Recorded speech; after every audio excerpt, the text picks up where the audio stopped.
What's the meaning of chowk?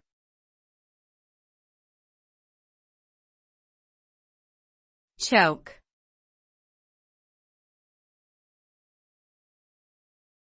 Chowk.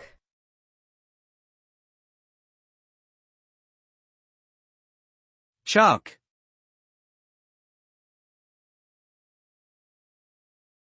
Chowk.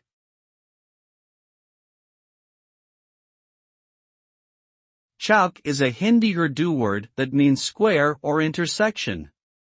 It is commonly used in South Asian countries, such as India and Pakistan, to refer to open public spaces where several roads or streets converge. These places are often bustling with activity and may be home to markets, shops, and religious or cultural sites. Chowks can also serve as transportation hubs, with buses and other vehicles passing through the area. Overall, chowks are important social and economic centers in many South Asian communities.